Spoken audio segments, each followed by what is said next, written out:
संविधान दिवस के अवसर पर राष्ट्रपति द्रौपदी मुर्मू ने सर्वोच्च न्यायालय में डॉक्टर अंबेडकर की प्रतिमा का किया अनावरण। कहा, लिंग, जाति और अन्य भेदभाव के बावजूद प्रत्येक नागरिक को सशक्त बनाने के लिए किए गए हैं सभी प्रयास। पीएम मोदी ने मन की बात कार्यक्रम के जरिए विचार किए साझा। कहा, विकसित भारत के संकल्प को पूरा करने के लिए वोकल फॉर लोकल और डिजिटल भुगतान जैसे माध्यम को अपनाकर देश की अर्थव्यवस्था को बनाएं मजबूत।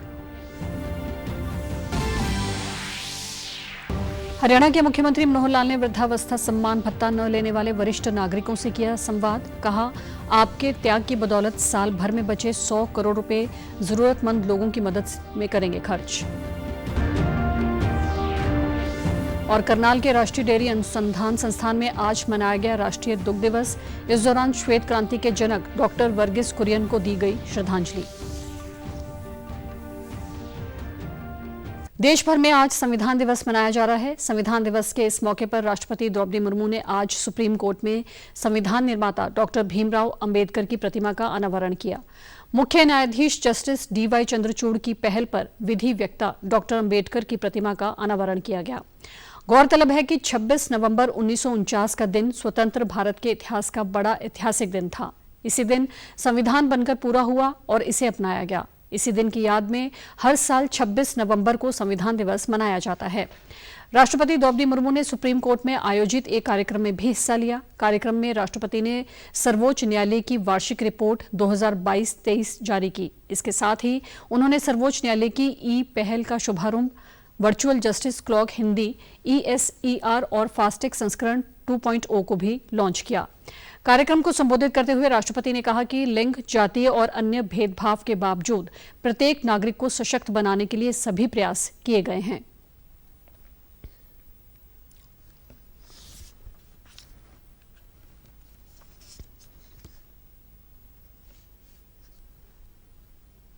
We celebrate the values enshrined in this founding document and rededicate ourselves to uphold them in the day-to-day life of the nation.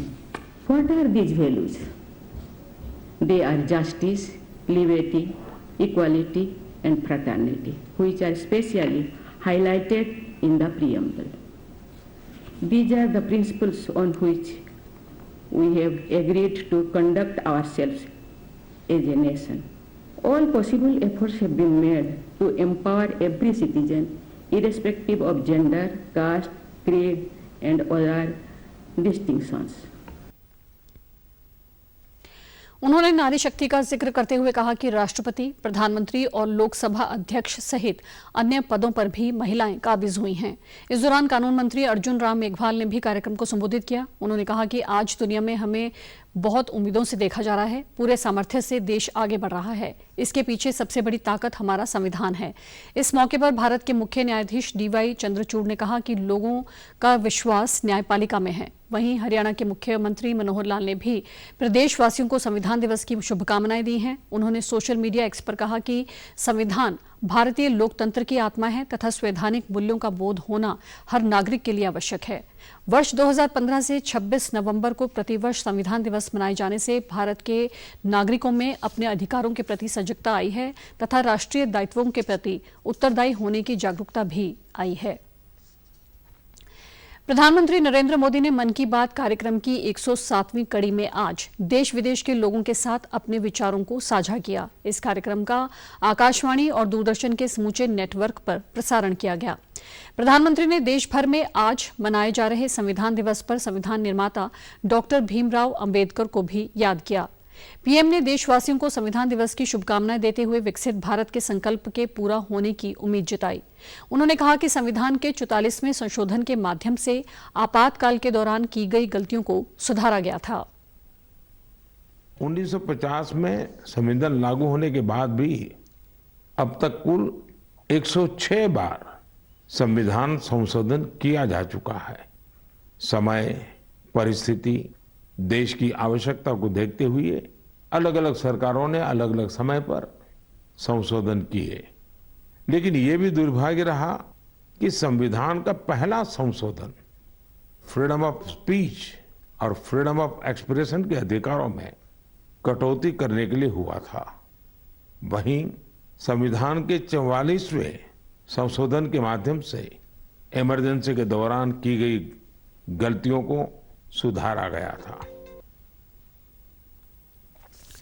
उन्होंने संसद में नारी शक्ति वंदन अधिनियम के पारित होने का जिक्र करते हुए कहा कि ये विकसित भारत के संकल्प को गति देने में सहायक होगा। वहीं पीएम मोदी ने 26/11 मुंबई हमले की 15वीं बरसी पर आतंकी हमले में जान गंवाने वाले लोगों को श्रद्धांजलि दी। इस दौरान पीएम ने कहा कि पिछली मन की बात कार्यक्रम में वोकल फॉर लोकल अभियान से स्थानीय उत्पादों को खरीदने पर जोर दिया था। खुशी है कि बीते दिनों दिवाली, भैया दूज और छठ पूजा पर देश में 4 लाख करोड़ से ज्यादा का कारोबार हुआ है। उन्होंने लोगों से कहा कि वे 1 महीने तक अपना हर तरह का लेन देन यूपीआई के जरिए ही करें। महीने भर बाद इसकी तस्वीर और नाम उनको भेजें। दिवाली, भैया दूज और छठ पर देश में 4 लाख करोड़ से ज्यादा का कारोबार हुआ है और इस दौरान भारत में बने उत्पादों को खरीदने का जबरदस्त उत्साह लोगों में देखा गया। अब तो घर के बच्चे भी दुकान पर कुछ खरीदते समय ये देखने लगे हैं कि उसमें मेड इन इंडिया लिखा है या नहीं लिखा है। इतना ही नहीं, ऑनलाइन सामान खरीदते समय अब लोग कंट्री ऑफ ओरिजिन इसे भी देखना नहीं भूलते हैं। उन्होंने संपन्न लोगों, खासकर युवाओं से कहा कि वे विदेशों में जाकर शादी करने के बजाय देश के अंदर करें ताकि यहां के लोगों को रोजगार मिल सके। उन्होंने 27 नवंबर को मनाई जा रही कार्तिक पूर्णिमा, देव दीपावली और गुरु पर्व की भी शुभकामनाएं दी। उन्होंने कहा कि गुरु नानक देव की शिक्षाएं आज भी प्रासंगिक हैं। इन दिनों ये जो कुछ परिवारों में विदेशों में जाकर के शादी करने का जो एक नया ही वातावरण बनता जा रहा है, क्या ये जरूरी है? क्या भारत की मिट्टी में, भारत के लोगों के बीच अगर हम शादी ब्याह मनाएं तो देश का पैसा देश में रहेगा। देश के लोगों को आपकी शादी में कुछ न कुछ सेवा करने का अवसर मिलेगा। छोटे छोटे गरीब लोग भी अपने बच्चों को आपकी शादी की बातें बताएंगे। क्या आप वोकल फॉर लोकल के इस मिशन को विस्तार दे सकते हैं? क्यों न हम शादी ब्याह ऐसे समारोह अपने ही देश में करें। उन्होंने कहा कि 2023 पूरा होने वाला है और इस साल में बहुत सी उपलब्धियां हासिल की हैं। उन्होंने कहा कि खुशी है कि मन की बात कार्यक्रम ऐसी उपलब्धियों को आगे लाने का माध्यम बना। वहीं यमुनानगर के मॉडल टाउन स्थित दशहरा ग्राउंड में मन की बात कार्यक्रम का लाइव प्रसारण किया गया। हरियाणा के स्कूल शिक्षा मंत्री कंवर पाल ने भाजपा नेताओं और नगर निगम में कार्यरत सफाई कर्मचारियों के साथ इस कार्यक्रम को सुना। कार्यक्रम के बाद स्कूल शिक्षा मंत्री कंवर पाल ने कहा कि इस कार्यक्रम के जरिए पीएम मोदी पूरे देश को जागरूक और प्रेरित करते हैं। उन्होंने बताया कि मन की बात कार्यक्रम पूरे देश का लोकप्रिय कार्यक्रम बन चुका है।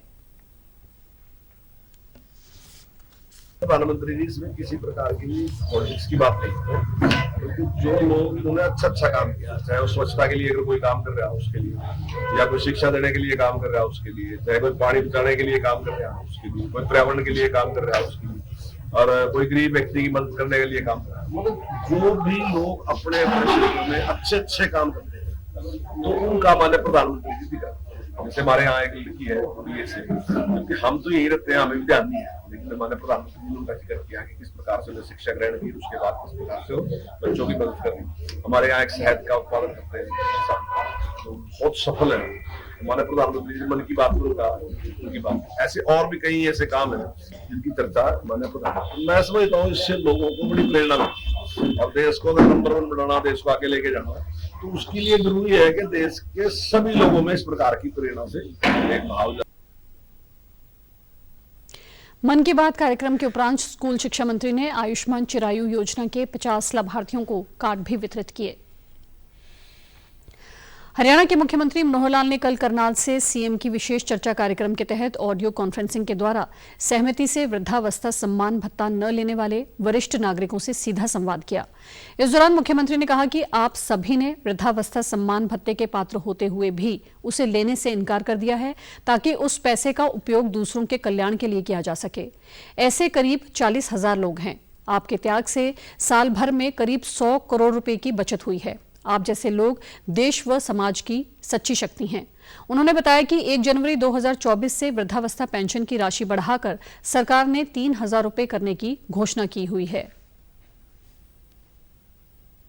लगभग प्रदेश में 40,000 ऐसे बंधु हैं जिन्होंने कहा कि नहीं, हम अपना काम अपने आप चला लेंगे, व्यवस्था हमारे पास है, इसलिए हम इस पैसे को नहीं लेना चाहते।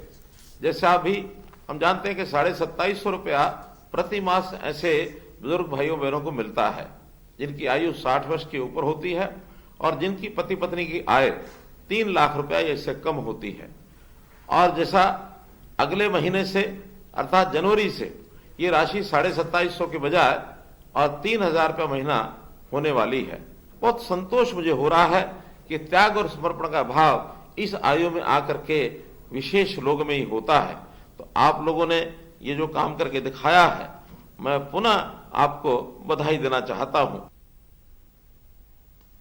उन्होंने बताया कि इन बचे हुए 100 करोड़ रुपयों को 22 जिलों में बनने वाले वरिष्ठ नागरिक सेवा आश्रम योजना में बजट के रूप में सैंक्शन किया जाता है ताकि उनके भवन बन सके व देखभाल के लिए व्यवस्था हो सके। सीएम ने कहा कि वरिष्ठ नागरिकों की देखभाल के लिए वरिष्ठ नागरिक सेवा आश्रम खोले जा रहे हैं। एक ऐसा आश्रम रेवाड़ी में खोला जा चुका है और करनाल में निर्माणाधीन है। 14 जिलों में इनके लिए भूमि की पहचान कर ली गई है। सेवा आश्रम इस नाते से बनाया जाए तो वरिष्ठ नागरिक सेवा आश्रम इस योजना को बनाने का हमने आह्वान किया है। अपने सरकार की ओर से इस काम को शुरू भी कर दिया गया है। रेवाड़ी में एक ऐसा आश्रम खोला जा चुका है, करनाल में निर्माणाधीन है और अन्य 14 जिलों में इसके लिए भूमि भी और ले ली गई है कि जैसे 40,000 लोग आप लोगों ने इस पेंशन का त्याग किया है। 3,000 रुपया जैसा अगले महीने से शुरू हो जाएगी। अगर हिसाब लगाते हैं तो प्रति मास 12 करोड़ रुपया ये बनता है, साल में लगभग 100 करोड़ रुपया बनता है। तो मैंने एक योजना अपने मन में सोची है जिसकी घोषणा करता हूं कि हम ये इस वर्ष का 100 करोड़ रुपया ये जो सेवाश्रम बनेंगे, इन सेवाश्रम को बनाने के लिए सभी 22 जिलों में इसका एक बजट ये सैंक्शन कर रहे हैं ताकि उनके भवन बन सके, उनकी देखभाल के लिए ये व्यवस्था हो सके। उन्होंने कहा कि रेड क्रॉस सोसाइटी द्वारा बुजुर्गों की सेवा के लिए पानीपत, अंबाला व पंचकुला में और श्री माता मनसा देवी श्राइन बोर्ड द्वारा पंचकुला में ओल्ड एज होम चलाए जा रहे हैं। मुख्यमंत्री मनोहर लाल ने कल अपने विधानसभा क्षेत्र करनाल में प्रदेश के एकमात्र नारी निकेतन के नवनिर्मित भवन का उद्घाटन किया। इस दौरान उन्होंने कहा कि नारी निकेतन के साथ ही एक वर्किंग वुमेन हॉस्टल और एक आधुनिक मार्केट कॉम्प्लेक्स भी बनाया जाएगा। ये कॉम्प्लेक्स कमर्शियल होगा ताकि इसकी आय से सारी व्यवस्थाएं चलती रहें। ये सारा प्रोजेक्ट 6 एकड़ में बनाया जाएगा और इसका लाभ सभी को होगा। एक सवाल के जवाब में मुख्यमंत्री ने कहा कि प्रदेश में सरकारी स्कूलों की हालत सुधारने के लिए लगातार काम किया जा रहा है। पुराने भवनों के स्थान पर कई नए विद्यालय बनाए जा रहे हैं। उन्होंने कहा कि पूरे देश में विकसित भारत संकल्प यात्रा निकाली जा रही है। हरियाणा में यात्रा 30 नवंबर को शुरू होगी और 26 जनवरी तक चलेगी।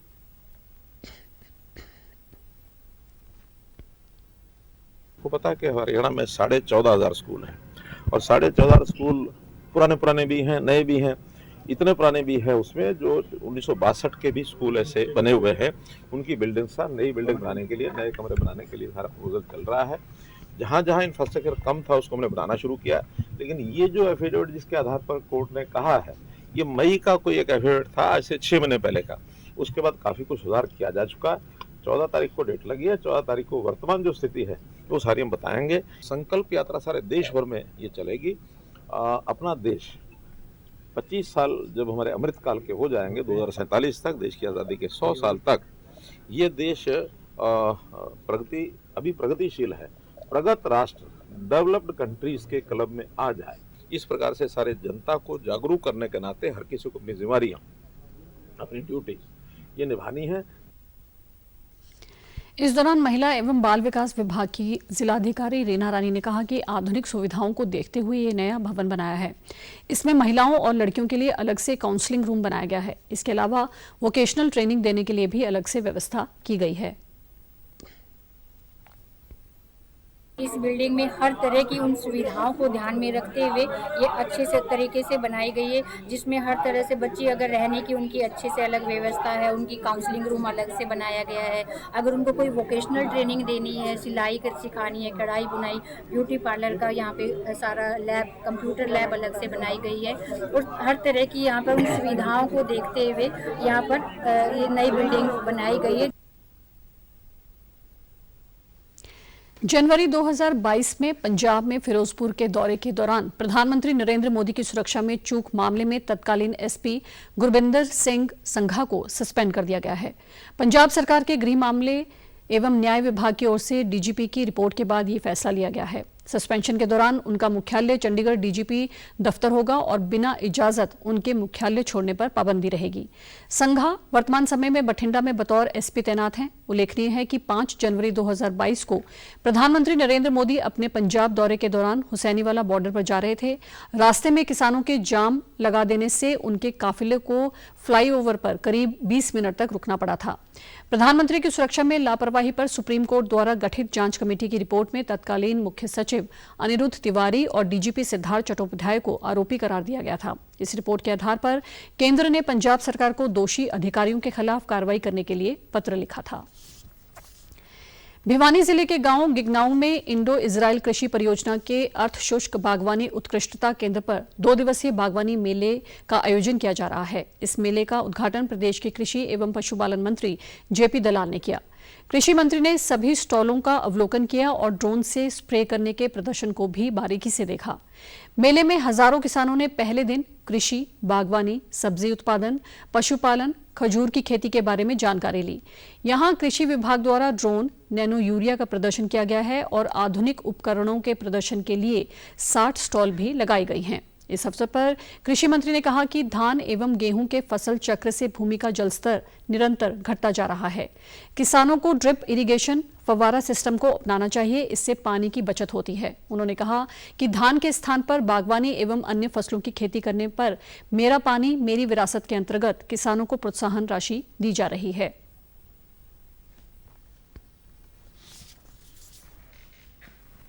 यहाँ पर पौध दे रहे हैं, नई नई तकनीक सिखा रहे हैं, नैनो यूरिया, नैनो डीएपी का कैसे प्रयोग होता है ड्रोन के द्वारा वो भी सिखा रहे हैं। और इस साल हमने स्कीम बनाई है कि जो किसान 100 रुपये देगा प्रति एकड़, उसके खेत में हम जा करके ये खाद छिड़क के आएंगे और किसान देखेगा कि एक बोरी जो कट्टा डालने का है उतना ही फायदा किसान के खेत में होगा। तो इस तरह से किसान को समझाएंगे कि मैकेनाइजेशन के द्वारा, मशीनों के द्वारा कैसे खेती की जा सकती है। और भी बहुत सारी योजनाएं हैं, लगभग 90 स्टॉल लगे हुए हैं, तो किसान देख के इन चीज़ों का लाभ उठा सकते हैं। और हमारा अल्टीमेट टारगेट ये है कि जो ये रेतीली मरुभूमि है, इसके अंदर अरब कंट्री की तरह से हम खजूर की खेती कराएं और आने वाले समय में खजूर की पौध तैयार करा करके टिश्यू कल्चर से और किसानों को सस्ते रेट पर हम देंगे, ताकि एक बार पौधा हो जाए तो 70, 80, 90 साल तक उसको लगातार फसल मिलती रहे। मेले में आए किसानों ने बताया कि उन्हें यहां कई तकनीकों को जानने का मौका मिला है, इससे वे उपज बढ़ाने में इस्तेमाल करेंगे। हमने मेले में बहुत कुछ है, ट्रैक्टर देखे, एरो देखे, कल्टीवेटर देखे और पौधे भी देखे, बहुत बढ़िया लगे है। और सारी चीज़ की, हर एक चीज़ की सुविधा है, कोई दिक्कत नहीं है हमारे को। और मेले में जो सब्जियां हैं, टमाटर है, हरी मिर्च है, नरमे का, मान लो कपास का बीज है, और भी वो ड्रिप वाली सिस्टम मिले हैं, वो हमारे लिए बहुत बढ़िया, जमींदारों के लिए ढोली है, स्प्रे है, और बहुत बढ़िया बढ़िया चीज़ मिली है। और बहुत ही अच्छा प्रोग्राम है, स्वाद सुपरा होता है। मेले में आकर बहुत अच्छा लगा जी, हर एक चीज़ की उत्पाद के बारे में जानकारी मिली है जी, और कृषि का यंत्रों के बारे में जानकारी मिली है जी हमें। और प्रबंध बहुत अच्छा प्रबंध कर रखा है जी, और अच्छा लगा जी।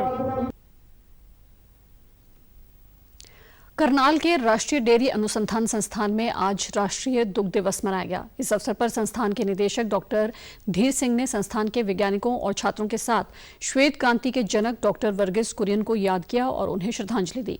इस दौरान डॉक्टर धीर सिंह ने कहा कि डॉक्टर वर्गीस कुरियन के ऑपरेशन फ्लड कार्यक्रम ने भारत को दुनिया का सबसे बड़ा दूध उत्पादक बनने में सक्षम बनाया। भारतीय डेयरी और पशुपालन क्षेत्र का सकल घरेलू उत्पाद में योगदान 4.5% है, जिसका मूल्य 10 लाख करोड़ रुपए है और ये दुनिया में सबसे अधिक है। भारतवर्ष पूरे विश्व में नंबर 1 के है, जो पिछले एक दशक से हम नंबर 1 बने हुए हैं। आज की डेट में हमारा 6.6% ग्रोथ से डेयरी का प्रोडक्शन हो रहा है, जितने भी है। अब हमारी और कुछ भी आवश्यकताएं हैं, जैसे कि प्रोडक्टिविटी पर एनिमल थोड़ी हमारी कमी है, जो हम उसको बढ़ाने के लिए लगे हुए हैं। भारत सरकार ने भी, मैं आपको बताते हुए हर्ष के साथ बताना चाहूँगा, NDRI की पहल, जिन्होंने एम्ब्रियो ट्रांसफ़र से लगा करके और आज जो क्लोनिंग टेक्नोलॉजी तक, मल्टीप्लिकेशन की जो टेक्नोलॉजी है, यहीं की जो टेक्नोलॉजी को हमने जो किया है उसको भारत सरकार ने अपनाते हुए कई 30 संस्थान में मल्टीप्लिकेशन उस लगाया है और मल्टीप्लिकेशन में लगभग 270 करोड़ के उन्होंने इन्वेस्ट किया है। बाकी हमारा सब कुछ अच्छा है, प्रोडक्टिविटी बढ़ जाए और उसके बाद जो है प्रोसेसिंग में भी हमारे कुछ क्षेत्र में हम उसके प्रोडक्ट डाइवर्सिफिकेशन, क्योंकि मिल्क रॉ मटेरियल के बाद आपको पता है कि अगर हम कॉटन बेचेंगे तो होता है, लेकिन कॉटन से शर्ट बना दें तो उसका वैल्यू बहुत बढ़ जाती है। निदेशक ने कहा कि संस्थान ने डेनमार्क की कल्चर कंपनी हैंसन के साथ अकादमिक और अनुसंधानिक समझौते पर हस्ताक्षर किए हैं। इससे राजस्व के साथ संस्थान के छात्रों को सीखने के लिए एक नया प्लेटफॉर्म मिलेगा। निदेशक ने कहा कि NDRI से पास आउट छात्रों ने मेसर्स सिमरस फूड्स प्राइवेट लिमिटेड नामक एक स्टार्टअप की स्थापना की है। आज इस स्टार्टअप ने 7 अनाजों से बनी सेप्ट ग्रेन मिलेट कुकीज लॉन्च की हैं। इसके अलावा संस्थान के छात्रों ने पानी पूरी की तर्ज पर लस्सी पूरी का भी प्रदर्शन किया। एंटरप्रेन्योरशिप के लिए तो क्यों ना हम अपनी खुद की कंपनी लॉन्च करें और जॉब सीकर की बजाय जॉब गिवर बने। तो हमने अभी 4 फीमेल एम्प्लॉयज़ से अपनी कंपनी की स्टार्टिंग की है। हम कोशिश करेंगे कि ज़्यादा से ज़्यादा महिला को रोज़गार दें, उनको आत्मनिर्भर बनाएं। पब्लिक ने इसको काफ़ी पसंद किया है, रिस्पॉन्स भी अच्छा, ट्रेडिशनल प्रोडक्ट भी है हमारा। तो पहले से हमारे बड़े बुजुर्ग कहते हैं लस्सी जो इम्पोर्टेंट है हेल्थ के लिए, तो इसके हेल्थ भी मेंटेन रहेगी और साथ में ये जो गोलगप्पे है इसको मतलब और फ्लेवराइज कर रहा है प्रोडक्ट को, तो इसलिए हमने इसको अभी लॉन्च किया है और आगे हम देखते हैं इसको, हम इसके और भी हम इसको लार्ज स्केल पर लॉन्च करेंगे आगे। अगर दिल्ली, गुरुग्राम, फरीदाबाद, नोएडा सहित NCR के लोगों में नूह जिले का देसी गेहूं C306 काफी लोकप्रिय है। दूसरे शहरों से भी इस क्षेत्र के गेहूं की मांग की जाती है। नूह और नगीना खंड के ऐसे गांवों में जहां बरसात का पानी झीलनुमा जगह में ठहरता है, वहां पानी सूखने के बाद बिना खाद के देसी गेहूं C306 की बिजाई की जाती है। इस बार करीब 20,000 एकड़ में बिजाई हुई है। कृषि विभाग के जिला क्वालिटी कंट्रोल अधिकारी अजय तोमर ने बताया कि इस गेहूं की रोटी मुलायम व चमकदार होती है। भले ही उत्पादन में देसी गेहूं आम किस्मों के मुकाबले कम है, लेकिन इसका भाव अधिक मिलता है। इसकी लंबाई ज्यादा होती है और इसी गेहूं की नाली से इलाके की महिलाएं चंगेरी भी दशकों से बनाती आ रही हैं। मुख्य तौर पर इसकी बिजाई बरसात पर ही निर्भर है। अरावली पर्वत से बहकर आने वाले सल्फर की मात्रा की वजह से यहाँ के देसी गेहूं की गुणवत्ता अन्य इलाकों के देसी गेहूं पर काफी भारी पड़ती है।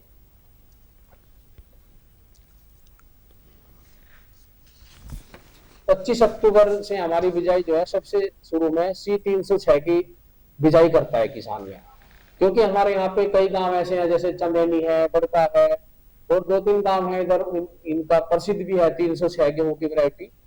लेकिन जैसे हमारा नगीना भी लोग है, वो भी बारिश के ऊपर निर्भर है, तो वहां पे भी 306 होता है। करीबन कोई हमारे जिले में जो है 20,000 एकड़ में C306 देसी गेहूं की बिजाई होती है और उसकी भी क्वालिटी हमारे यहाँ पे बहुत अच्छी होती है। किसान भाइयों को भी जागरूक करते रहते हैं, भाई कोई ऐसी फसलें, ऐसी वैरायटियां बोइए जिससे आपकी डिमांड ज्यादा बढ़े और आपको 2 पैसे ज्यादा मिले, आपकी आमदनी बढ़े, आपका परिवार और आपका जीवन स्तर ठीक हो। तो इस बार जो है 20,000 के आसपास तो C306 है और करीबन कोई 1,30,000 के आसपास हो जाएगा हमारा। वैसी दूसरी वैरायटी है जो हाइब्रिड टाइप में आती है, ड्वार्फ वैरायटी है, वो 1,30 के आसपास है। तो कार्तिक मास के उपलक्ष्य में कपाल मोचन में चल रहे मेले में पंजाब, हरियाणा और अन्य राज्यों से श्रद्धालु स्नान करने पहुंच रहे हैं। अंबाला के चंदपुरा गांव के बाबा हजारा सिंह पिछले 20 साल से यहां आने वाले श्रद्धालुओं के लिए लंगर लगा रहे हैं। उन्होंने बताया कि कपाल मोचन का मेला सर्व धर्मों का साझा है, ये हमारे गुरु को समर्पित है। उन्होंने कहा कि ये लंगर 27 नवंबर तक गुरु पर्व तक निरंतर चलेगा। यहाँ श्रद्धालुओं के लिए रहने, खाने पीने व निःशुल्क दवाइयों सहित हर तरह की व्यवस्था की गई है। उन्होंने कहा कि 2003 से अब तक ये लंगर की सेवा चल रही है और आगे भी संगत के सहयोग से चलती रहेगी।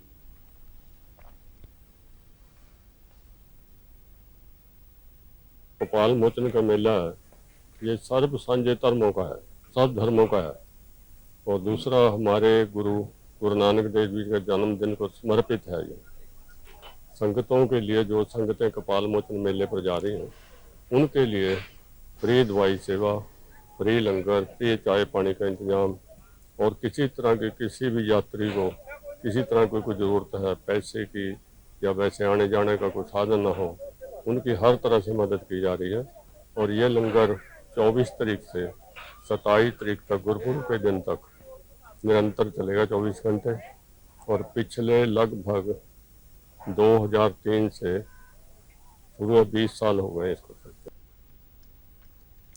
उन्होंने कहा कि हमारे बुजुर्गों ने गन्ने के रस की खीर का लंगर लगाया था। मेले में हजारों लोग आते हैं, हमारा फर्ज बनता है कि कोई श्रद्धालु यहां से भूखा न हो जाए। वहीं मेले में पंजाब से आए श्रद्धालुओं ने बताया कि पिछले 20 साल से आ रहे हैं और यहां पर आते और जाते समय भी लंगर छकते हैं। उन्होंने यहां की व्यवस्था की तारीफ की और कहा कि यहां पर किसी भी धर्म के लिए मनाही नहीं है। कपाल मोचन मेले में सभी धर्मों के लोग आते हैं। बहुत अच्छी व्यवस्था है, किसी भी धर्म के लोग के लिए मनाही नहीं है कि सिर्फ एक सिख धर्म से ही आएगा। क्योंकि कपाल मोचन के जो लोग हैं जहाँ जाते हैं मत्था टेकने के लिए, सब धर्मों के लोग जाते हैं वहाँ पे। और इसी वजह से यहाँ जो छकने के लिए आते हैं लंगर, वो भी सब धर्मों के, सर्व धर्म मतलब सम्मति के साथ यहाँ पे आते हैं और लंगर छक के जाते हैं। कार्तिक मास का महीना है, वो अच्छा मानते हैं कि इस मास में वहाँ पे स्नान करने से कई शायद 36 जूनियाँ सारी ये खत्म होती है। बाबा हजारा सिंह चंदपुरा वाले लंगर की सेवा करते हैं। यहाँ पे संगत बहुत दूर दूर से आती है, जाते हुए कपाल मोचन और आते हुए तकरीबन बहुत सी संगत यहाँ लंगर छक के जाती है। और इलाके के बहुत ज़्यादा बड़ी संगत भारी संख्या में यहाँ की सेवा करती है। लंगर 24 घंटे यहाँ पे अवेलेबल है और यहाँ पे व्यवस्था हर तरह की, रहने की, ठहरने की, खाने की, बहुत बड़े शौचालय बनाए गए हैं। पलवल के खेल विभाग की ओर से इस वर्ष खेल लड़के और लड़कियों के क्रिकेट महाकुंभ 2023 का आयोजन करवाया जा रहा है। इस कड़ी में जिला खेल एवं युवा कार्यक्रम विभाग द्वारा सरस्वती महिला कॉलेज में ट्रायल करवाए गए। इस मौके पर कोच लक्ष्मण महलावत ने बताया कि हरियाणा सरकार ने खेल महाकुंभ में क्रिकेट को भी शामिल किया है। उन्होंने बताया कि खेल महाकुंभ का आयोजन 4 से 6 दिसंबर तक किया जाएगा। हरियाणा सरकार खेलों को बढ़ावा दे रही है, जिसके तहत खिलाड़ियों को आगे बढ़ने का मौका मिल रहा है।